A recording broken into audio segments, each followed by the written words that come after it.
brought to you by Palvi Agrico. आता शेतीसाठी जे काही लागणार ते घरपोच मिळणार, तेही मोबाईलच्या एका क्लिकवर. गायिका अंजली भारतीचा एक व्हिडिओ सोशल मीडियावर सध्या व्हायरल होतोय. एका कार्यक्रमात अंजली हिनं मुख्यमंत्री देवेंद्र फडणवीस यांच्या पत्नी अमृता फडणवीस यांच्याबद्दल वादग्रस्त वक्तव्य केलं, ज्यामुळे अंजली हिच्यावर सगळीकडनंच टीका होतीये. भंडाऱ्यात जानेवारी महिन्यात भीम मेळावा झाला. या मेळाव्यात अंजली भारती हिनं मुलींवर होणारे बलात्कार आणि अत्याचार याबाबत टीकास्त्र सोडलं, पण अमृता फडणवीस यांच्याबद्दल बोलताना अंजलीची जीभ घसरली. त्या बलात्कार करणाऱ्याला सांगतो, कोण्या पोरीवर कोण्या माय बहिणीवर बलात्कार केल्यापेक्षा ना या देशाचा मुख्यमंत्री जो आहे ना देवेंद्र फडणवीस, त्याची बायकोला माल बनवून फिरते, त्या बायकोवर बलात्कार करणार. सर्वपक्षीय नेत्यांकडून अंजलीच्या वक्तव्याचा तीव्र निषेध केला जातोय. संजय राऊत यांनीही या गोष्टीचा निषेध केलाय.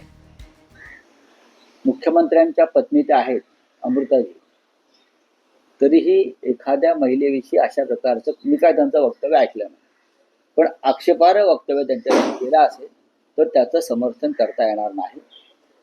विशेषतः त्या स्वतः एक कलाकार आहेत अमृता फडणवीस, त्या स्वतः संगीत क्षेत्रात त्यांचं नाव लौकिक आहे आणि त्यांच्यावरती अशा प्रकारे मला कोणी काय म्हटलेलं माहीत नाही, पण तसं असेल तर मी निषेध करतो.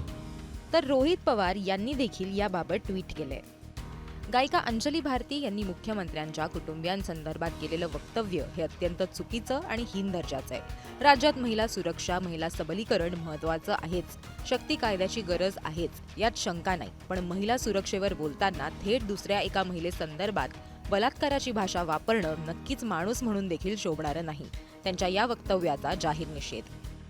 चित्रा वाघ यांनी देखील संताप व्यक्त केला. आत्ताच मी एक अंजली भारती नावाच्या बाईचा व्हिडिओ बघितला आणि तळपायाची आग मस्तकात गेली.